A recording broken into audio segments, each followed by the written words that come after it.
So in 7A, we were looking at the idea of conservation of energy, that you've got the, let's say, change in maybe various different energy systems.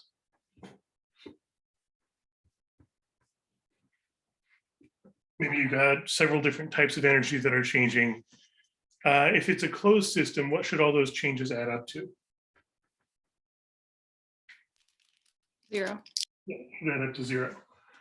Or if it's an open system, what transfers could cause the changes in energy?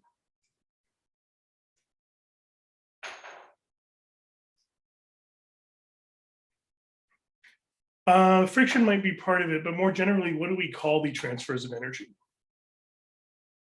Yeah, heat and exactly, heat and work. So in an open system, instead of having the changes add up to 0, we'd have the changes add up to work plus heat. And in particular, we'd be comparing these deltas. How do you typically calculate a delta energy or delta whatever?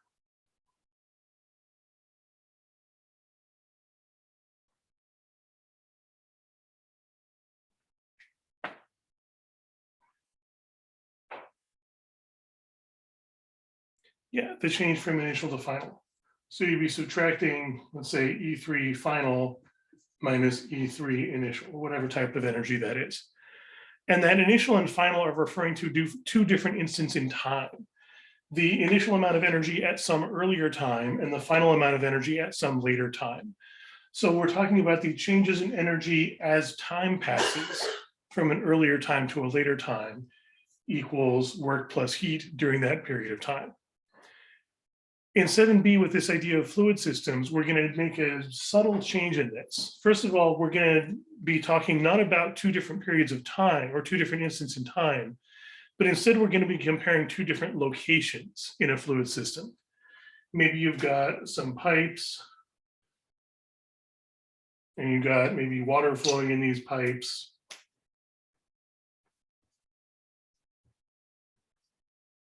Instead of looking at the whole thing at one time and the whole thing at a later time, we're going to be comparing one location in the fluid system, let's say location 1, and another location in the fluid system, location 2, at the same time. So we don't really care about the passage of time. In fact, in a system like this, we're usually assuming that it's not changing as time passes. That stuff is moving, sure, but it's moving in a consistent way that doesn't change as time passes. Like if you measure the speed of the water here at some time, and then a few minutes later, you measure the speed of the water here again, it should be the same. We're assuming this is a steady state system. Steady state in the sense that there are no meaningful changes happening as time passes. Stuff is moving, but it's moving in the same way the whole time. So instead of talking about initial and final times, we're talking about comparing two different locations. The energy at this location and the energy at this location being subtracted to find a difference. Order doesn't really matter as long as you're consistent about it.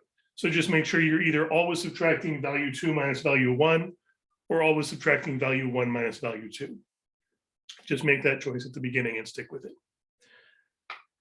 So that's one of the big differences. We're comparing locations instead of times. And also, we don't care about the energy of the whole system. We care about how concentrated the energy is at each location. We're transitioning from a property of the whole system to a property at that location, from what's called an extensive property, property of the whole thing, to an intensive property, a property at the specific location. And to do that, we're going to divide both sides by volume.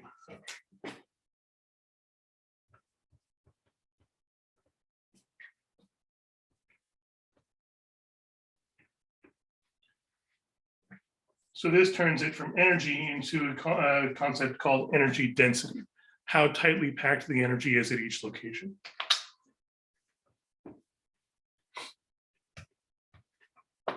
So we end up with all of these changes in energy divided by volume.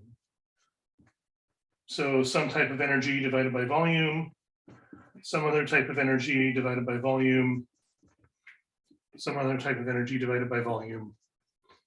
And then on the other side, we've got work per unit of volume and heat per unit of volume. in the sense of how much, not how much work is done to the whole system in total, but how much work is done to each gallon of water or to each cubic meter of water, whatever units you're using. And likewise, how much heat is added to or removed from each unit of volume of the fluid. So we've got all the changes in energy density add up to the work density and heat density. And again, this is not comparing two instants in time, it's comparing two locations in the pipe or whatever fluid system we're talking about. Any questions on those ideas so far?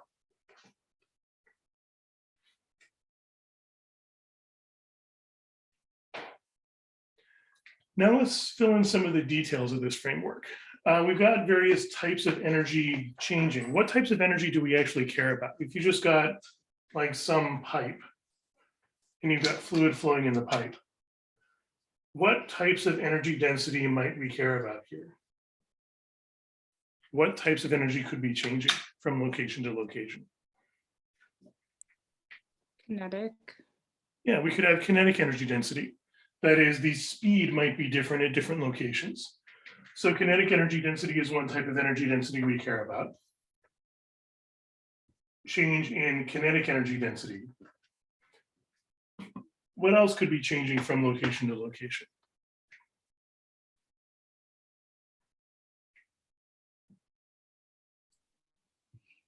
Yeah, we could have gravitational potential energy because we've got different heights. If the two locations are at different heights, they're going to have different potential energy of gravity density.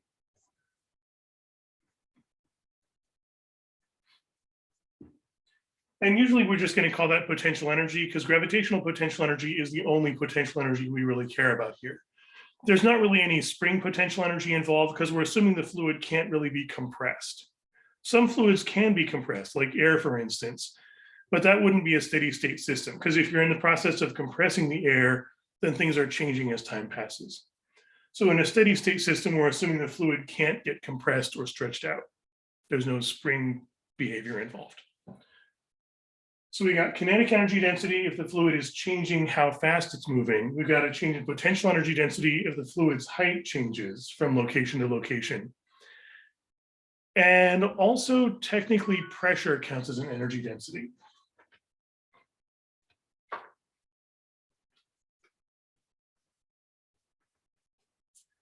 And it may seem kind of weird to include pressure instead of something else over volume. But the reason pressure is included here, first of all, it ends up involving the same units of measurement. For instance, what's the usual units of measurement for energy of any type? Joules. Yeah, energy is going to be measured in joules. And what's volume typically measured in?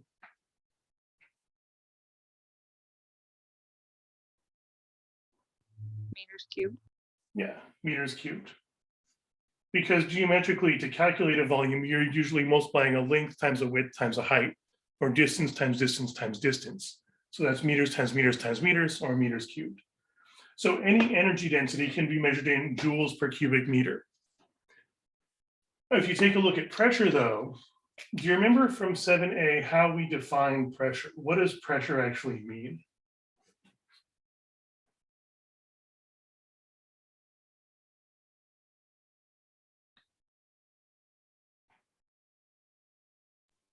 So force applied to an area. Yeah, force applied to an area, specifically the force being applied divided by the area it's applied to. For instance, if I put my hand on a wall, I'm pushing on the wall with some amount of force, but that force is spread out over the area of my handprint. So the pressure I'm applying would be the force I'm pushing with divided by the cross-sectional area or the contact area of my handprint. Same thing with, for instance, footprints. Two people with the same weight will apply the same force to the ground, but if they have different areas of the soles of their feet, then they're going to leave different depths of footprints because they're applying different amounts of pressure. And this applies very much to any fluid in a container because the fluid is pushing out on the walls. That's a force spread out over the area of the wall or the floor. So that's what pressure means, the force or how much the force is distributed over the area. And as for units, what are the usual units for force?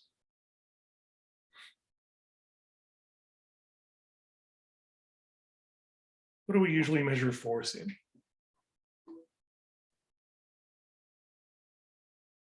Yeah, force is measured in newtons. And what's area measured in?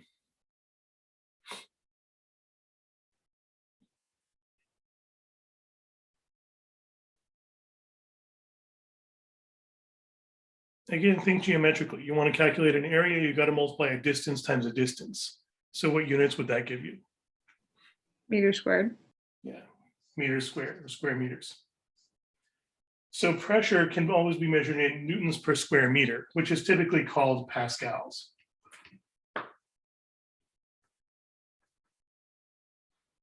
Written as capital PA. So 1 Pascal means 1 Newton per square meter. But if you break that down, newtons per square meter, if you multiply top and bottom by meters again, what happens if you multiply newtons times meters?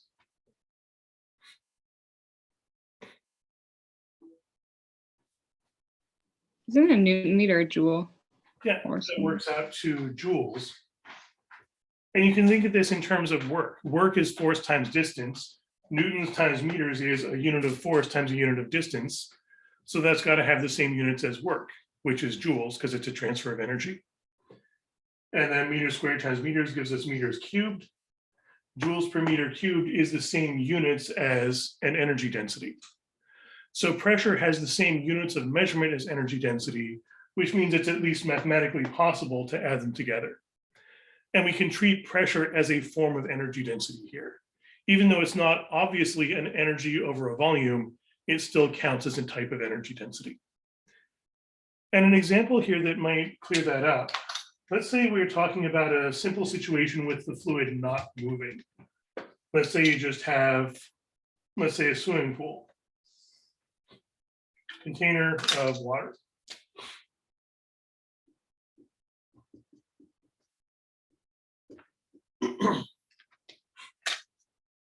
Let's say you start off at the top surface. Let's call that location 1. And then you dive down to the bottom of the swimming pool.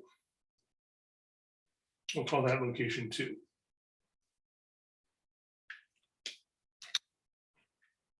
In this equation, what's actually different between the top and the bottom of the swimming pool?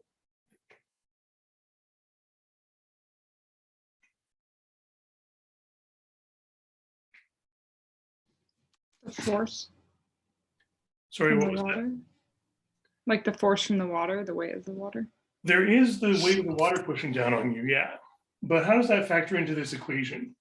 Which one of these terms actually involves a difference in height, a difference in altitude? Yeah, the potential energy of gravity. You're moving downwards, you're changing your height, and height is the indicator for potential energy of gravity. So you're definitely changing your potential energy density. And specifically, if you move down, has your potential energy of gravity increased or decreased? Yeah, decreased. So that means that the change in potential energy of gravity is negative. Going from 1 to 2. You've got a negative change in potential energy of gravity. The fluid's not moving at 0.1 and the fluid's not moving at 0.2, so there is no change in kinetic energy density. There's no work being done. Nothing from outside is pushing on the water as it moves, so there's no work being done. There's not really any heat entering or leaving, so we can ignore heat. So it looks like there's a decrease in potential energy density. That is, the fluid at 0.2 has more potential energy per unit of volume than the fluid at 0.1. But what else do you notice? As you dive down in the pool, what do you feel that's different?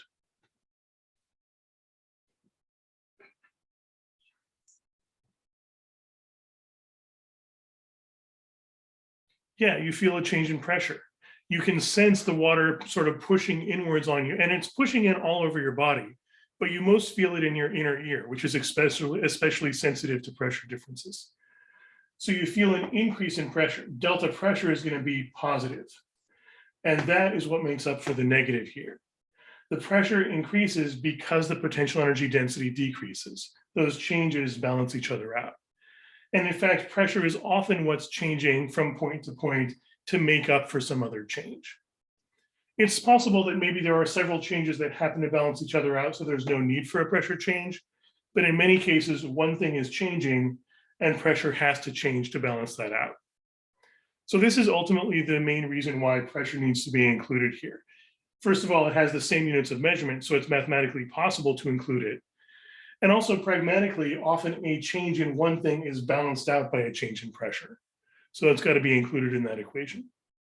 In general, the only time you wouldn't include delta pressure is if there's some reason that you already know the pressures are the same.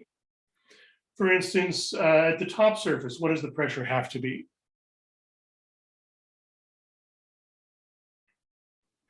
One ATM. Yeah, at the top surface, the pressure is exactly atmospheric pressure, which, if we're talking about gauge pressure, is about 101,000 pascals. 1 pascal is actually a very small amount of pressure. Even just the pressure of the atmosphere is over 100,000 of them. So you're under the atmospheric pressure, 101,000 pascals, and then you dive down and you end up with more pressure than that. So that's the delta pressure, is how much pressure you gain by diving down into the pool. Any other questions on that so far?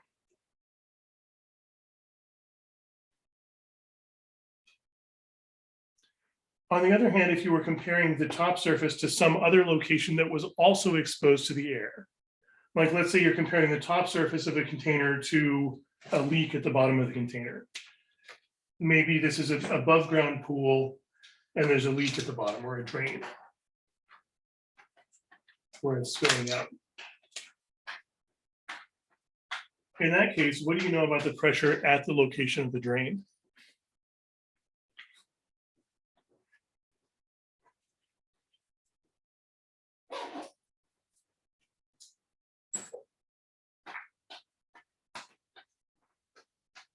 If we call this, like, let's say we call this location 3.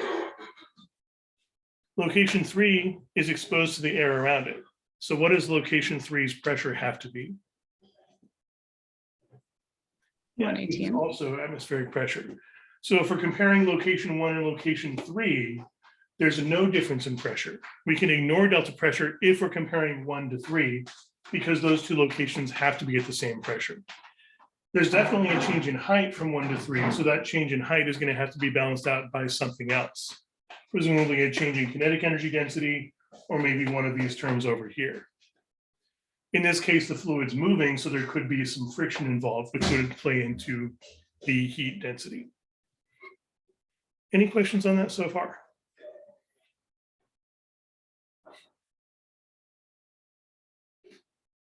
Then let's expand these terms into some useful formulas as well.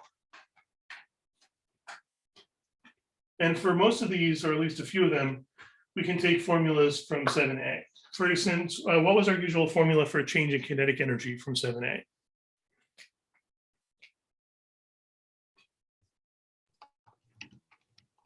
One half mv delta b squared. Yes, Something like that. exactly. 1/2 times the mass times delta speed squared. Because kinetic energy is 1/2 times the mass times speed squared. With the change, that means we're talking about a change in squared speed. But then we're dividing both sides by volume.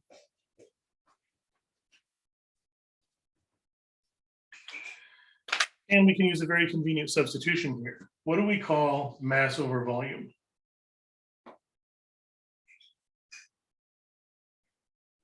Density. Yeah, that's density, which we usually write as the Greek letter rho. Looks kind of like a curvy P, but it's the Greek letter rho, the equivalent of R. So we can write the kinetic energy density, or the change in kinetic energy density, as 1/2 times the density of the fluid. So for instance, for water, it would be 1,000 kilograms per cubic meter, because the metric system is based on water in the first place. For other fluids, you'd need to know the density of the fluid. So 1/2 times the density of the fluid times change in speed squared from location to location. So that's the change in kinetic energy density.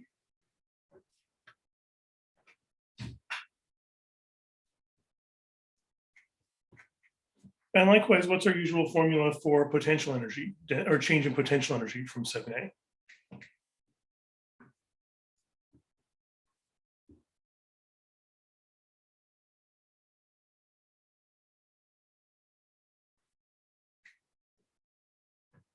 Yeah, mass times acceleration of gravity times change in height. And if we divide both sides of that by volume,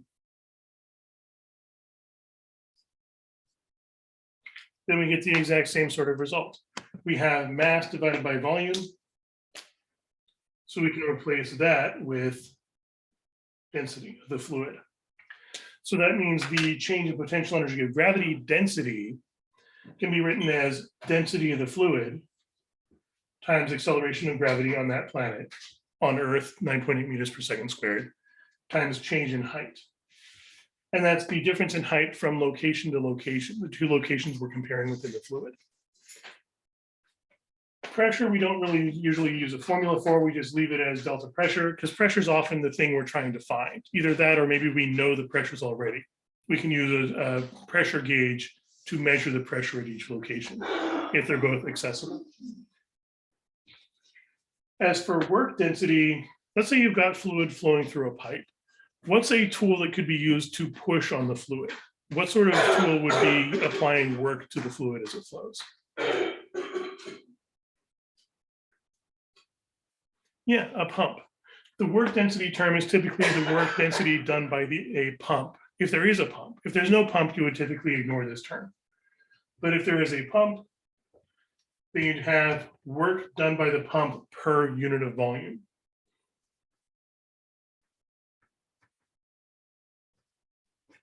And that's typically going to be a constant. So it's often just written as E pump or epsilon pump.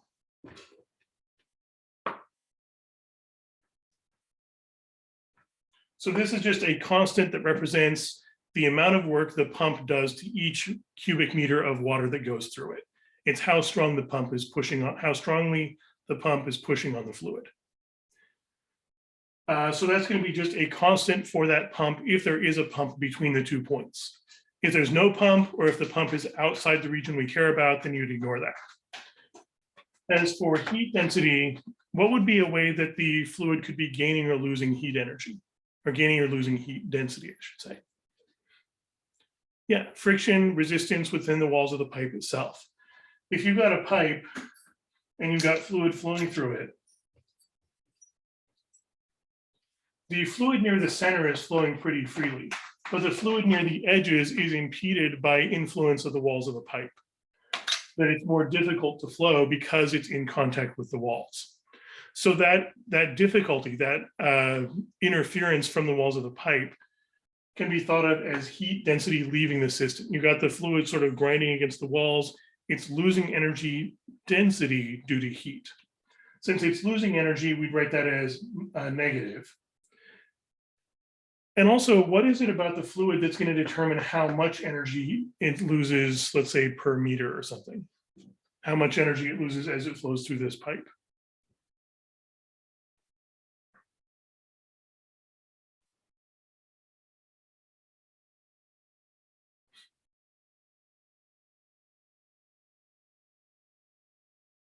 Like if you were able to set up a fluid system, if you were designing some sort of fluid transit system, and let's say you've got a pipe and you're not allowed to change what pipe you're using, what could you change about the fluid that would make it not lose very much energy as it goes through? The viscosity of the fluid does influence it, yeah, the type of fluid you're using. But let's say you have some fluid and you're not allowed to change what type of fluid it is. Let's say you want to transport oil from one point to another. So you're stuck with using oil. Temperature would influence the viscosity, yes, but let's say it has to be at a certain temperature. So you're not allowed to change the properties of the fluid itself. And let's say you're also stuck with a certain type of pipe and you can't really change that. The flow rate's going to make a difference, yeah. If you try to make the fluid flow really fast, it's going to be losing a lot of energy through that pipe. But if you make the fluid flow more slowly, then it's not going to lose as much energy, or energy density, I should say. So the rate at which it's losing heat density depends on the current, the flow, typically called I. And note that that's not the same as speed. Speed is how far it travels per second. Current is how much fluid travels per second. So typically measured in cubic meters per second, or perhaps gallons per second or liters per second. And to convert that to the actual heat density loss, there's also a multiplier called R, the resistance.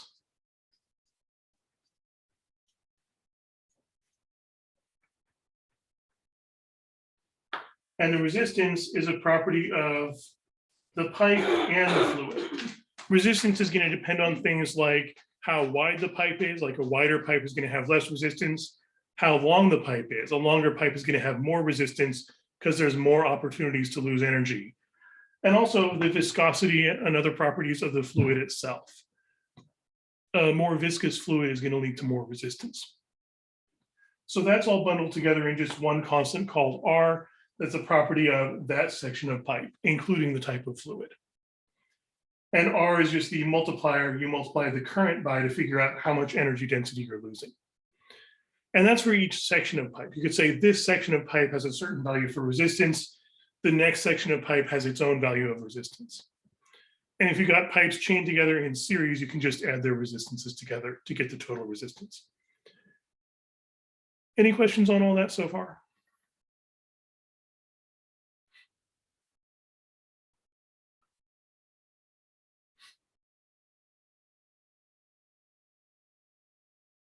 So this whole thing all together, all the changes in energy density adding up to equal the work density of the pump minus the dissipation, the current times resistance. This is typically called the Bernoulli equation, the complete Bernoulli equation.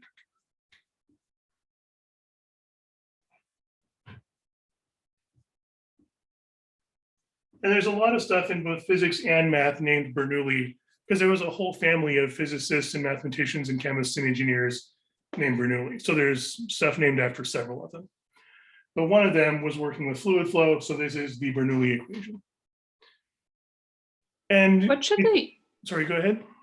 I was just gonna ask about the units, like what units do we use for pressure? Like if we were given ATMs. Pressure is often listed in units of atmospheres, but atmospheres are usually a pretty useless unit to actually use in the calculations because they don't play very well with everything else. I would recommend using pascals for everything whenever possible, because pascals is the same as newtons per square meter by definition, which also happens to be the same as joules per cubic meter. And also, if you actually simplify that, like for instance, joules is the same as kilograms times meters squared per second squared. If you then divide that by cubic meters, what's going to happen?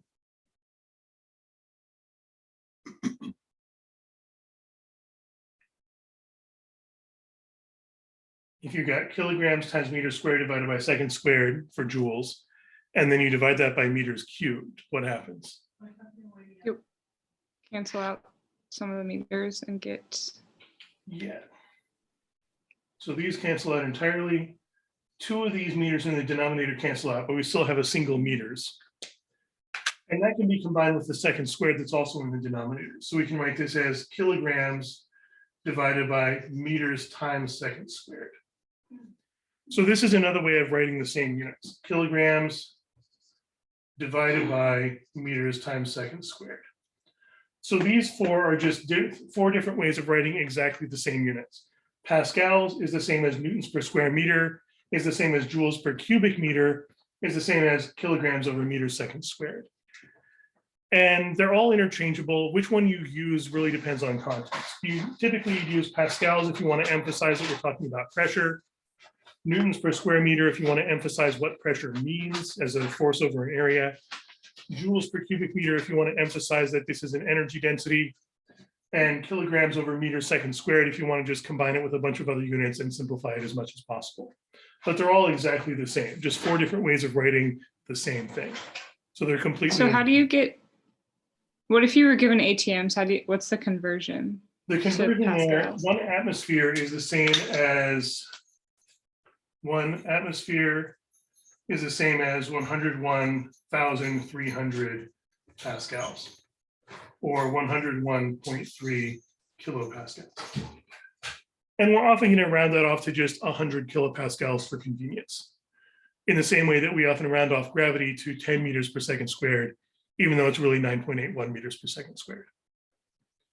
So 1 atmosphere formally is 101.3 kilopascals, but you can often round it off to just 100 kilopascals if you just need a quick estimate. Any questions on that so far?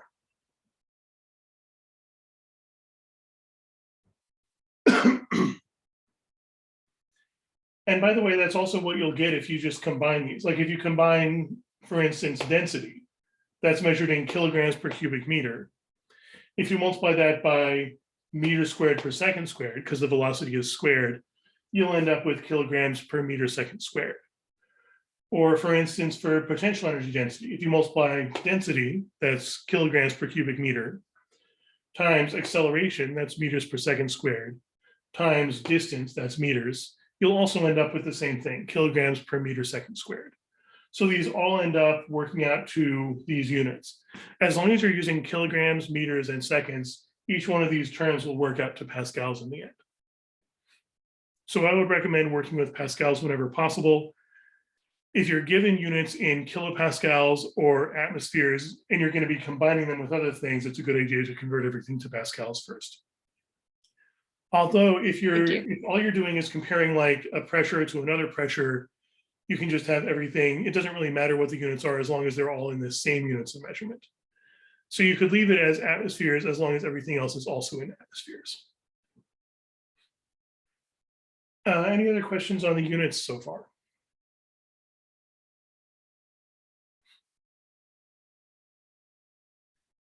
And let's also take a closer look at current in terms of the units of measurement. Current, also called the volumetric flow rate, because it's a flow rate defined in terms of volume. Current is defined as it's a rate of change in something over change in something else, specifically change in volume over change in time, in the sense of how much volume flows past a point per unit of time. And what would the units of measurement for that typically be? What are volume and time measured in?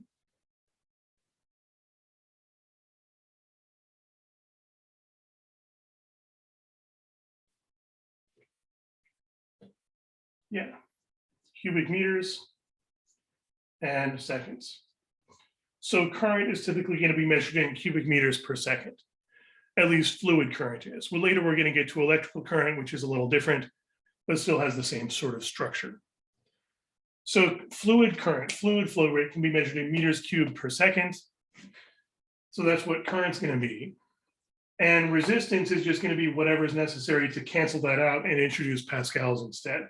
So resistance you could write as pascals times seconds to cancel that out, divided by cubic meters to cancel that out. So one way of writing the units of fluid resistance is pascal seconds per cubic meter. That way, this whole thing works out to pascals anyway. And there are other ways you can write it by substituting in these different ways of writing pascals, but they all work out to the same thing anyway. Any other questions on the units so far?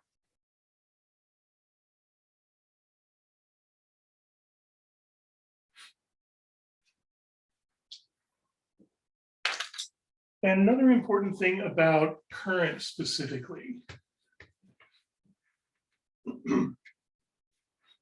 let's say you have fluid flowing through a pipe that's, let's say, cylindrical in shape.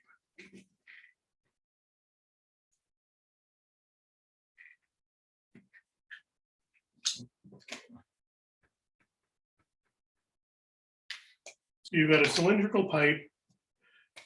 Current is defined as change in volume over change in time. But let's say the pipe is cylindrical. How would you write out the volume of a cylinder? If you think way back to geometry, how do you calculate the volume of a cylindrical shape? pi r squared times height. Yeah. Although the pi r squared really represents what quantity? Area. Yeah, that cross-sectional area. So let's say we've got the cross-sectional area, and in this case, instead of height, I think I would call that length, let's say x. Or if we look at this in terms of how far the fluid has traveled, that's really delta x. So we can write the change in volume, that is how much fluid flows past in a given amount of time, as change in x times area. That is how far the fluid travels in a certain amount of time multiplied by the cross-sectional area. That tells us how much fluid has moved past in a given amount of time. But rearranging this a little bit, if we combine these, delta x over delta t, what else do we call distance over time?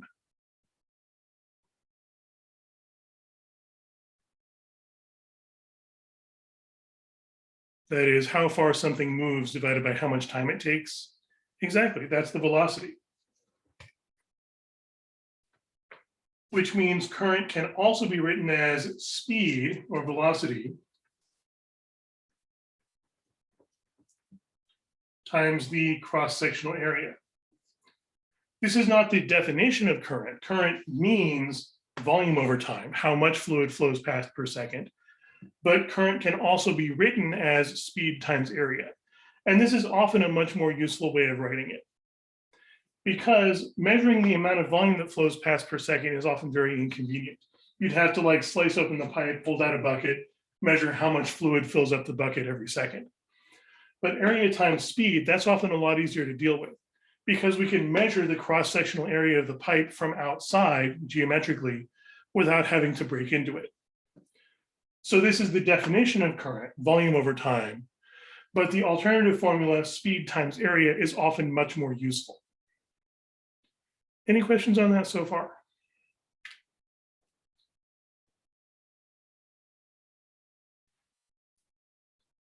And one of the most useful results of that, if you're comparing two locations in a pipe, let's say point 1 and point 2, what do you know about the current at point 1 and the current at point 2?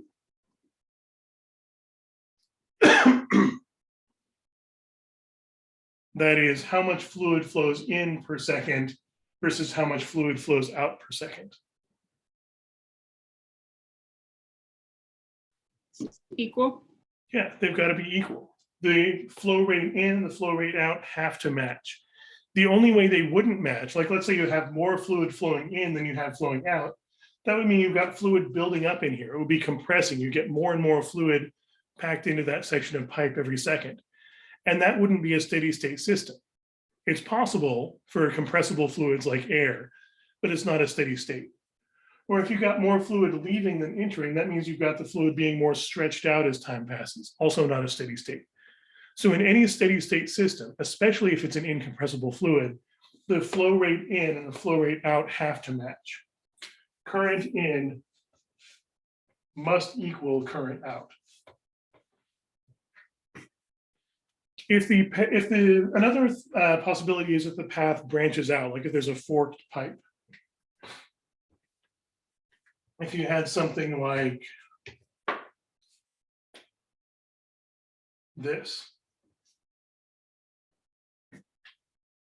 you've got fluid flowing in and then splitting. And we were comparing, let's say, location 1, location 2, and location 3. In that case, none of these would have to be equal, but we could at least say the current flowing in has to match the total current flowing out, I2 plus I3.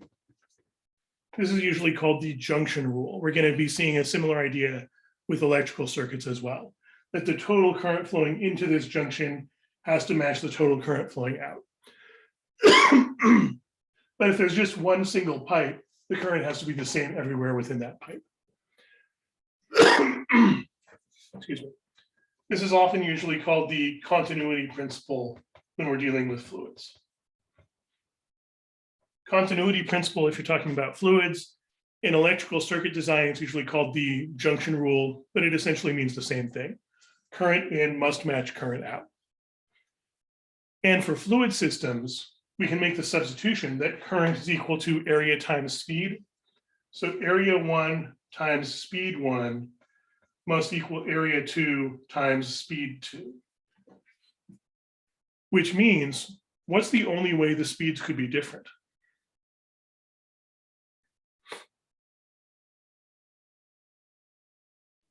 Different areas. Right. If we have a pipe where the area is the same everywhere, the speeds must be the same, which means there would be no difference in kinetic energy density. But if the pipe has a varying cross-sectional area, if you've got a pipe, let's say, that looks like this, going from wide to narrow.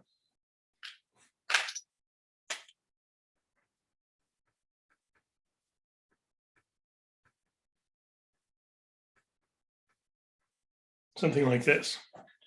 If we're comparing location 1 and location 2, we know that the currents have to be the same. Current 1 must equal current 2 because there's nowhere else for the fluid to go. But the speeds are going to be different. We've got a large area times a speed and a small area times a speed.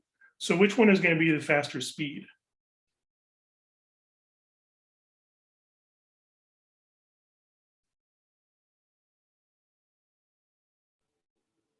Small area. Yeah, if we go to a smaller area, then the speed has to increase to balance that out. So we've got a large area times a small speed, balancing out a small area times a large speed. And again, the current is the same for both of these, but they're going to have different speeds. Slow speed in the wide region, fast speed in the narrow region. And you can see this in rivers, for instance. If you've got a wide river going slowly, but then it hits a narrower region, it's going to be going much more quickly. Not in terms of current, still the same current, but a faster speed. Or if you've got a garden hose and you put your thumb over the end of the hose, it's going to be going out much faster speed because you've reduced it to a narrower cross-sectional area. Same fluid flow rate, just a faster speed because of the smaller area. Any questions on that so far?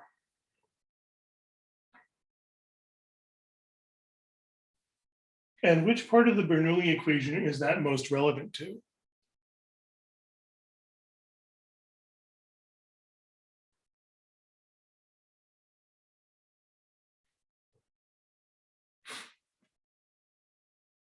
Kinetic energy. Yeah, the kinetic energy density is all about velocity changes. But we now know that the velocity only changes if the cross-sectional area changes. So we can essentially treat cross-sectional area as a sort of an inverse indicator for kinetic energy density. If the cross-sectional area gets smaller, then kinetic energy density increases.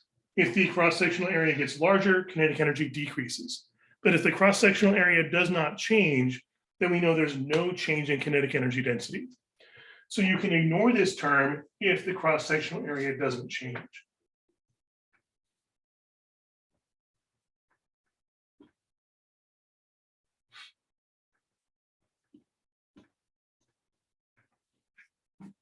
In fact, even if there's some changes in area in between, if you've got a pipe that, let's say, starts wide, gets narrow, and then widens out again, and let's say we call this location 2. In that case, comparing 1 to 2, there's no overall change in speed, and therefore no overall change in kinetic energy density. So for all of these deltas, you can ignore what happens in between.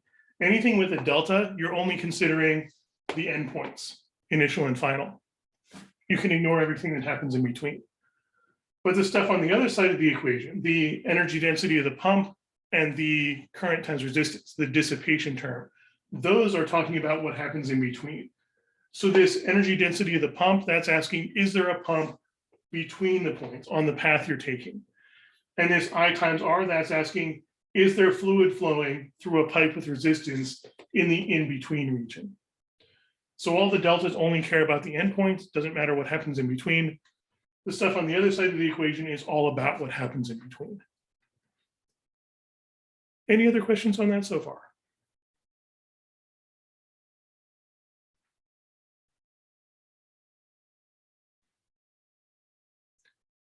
So we'll look over some more examples of this next time, but in the meanwhile, try applying this to some examples on your own.